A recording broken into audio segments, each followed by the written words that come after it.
अब हम समझते हैं पंचक्रोशीय यात्रा किस प्रकार करनी चाहिए। इस यात्रा को सर्वप्रथम प्रतिलोम क्रम अनुसार आरंभ से अंत तक एवं अंत से आरंभ तक करना चाहिए।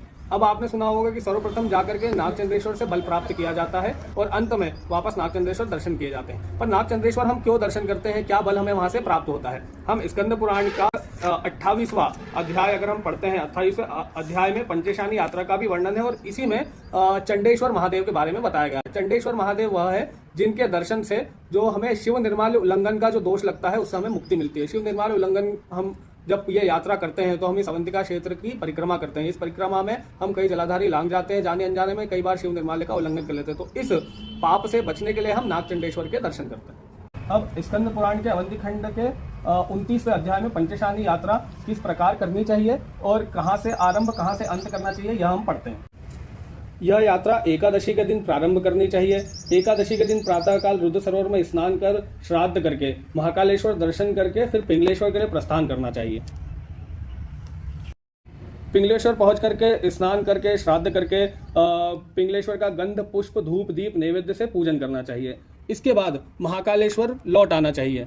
महाकालेश्वर लौटने के पश्चात जो है महाकालेश्वर का पूजन करके ईशानेश्वर में रात्रि व्यतीत करनी चाहिए। ऐसा इस पुस्तक में स्कंद पुराण में हमें प्राप्त है।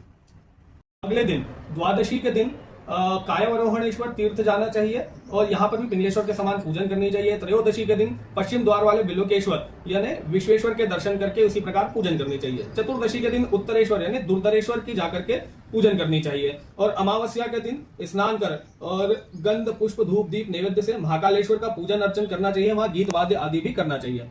तत्पश्चात पूर्वोक्त प्रकार से यानी पहले जैसी यात्रा करी वैसी ही यात्रा करते हुए घर लौटना चाहिए। इसके बाद यात्रा के पश्चात क्या करें? यात्रा के पश्चात घर आकर के 5 शिव भक्त ब्राह्मणों को भोजन करवाकर महाकाल तीर्थवासी देव रूपी ब्राह्मणों को वस्त्र दक्षिणा देकर सत्कार करना चाहिए। अब पिंगलेश्वर के निमित्त प्रथम ब्राह्मण को रथ का दान करना चाहिए। दूसरे कायवरोहणेश्वर के निमित्त दूसरे ब्राह्मण को हाथी का दान करना चाहिए। बिल्वकेश्वर के निमित्त अश्व का दान करना चाहिए। उत्तरेश्वर या दुर्देश्वर के निमित्त जो है वृषभ का दान करना चाहिए और महाकालेश्वर के निमित्त सर्व आभूषण युक्त गौ का दान करना चाहिए। इस यात्रा को करने से अनेक जन्मार्जित पापों से मुक्ति मिलती है एवं जो व्यक्ति इस यात्रा को करता है वह इसी देह के साथ रुद्र लोक को गमन करता है।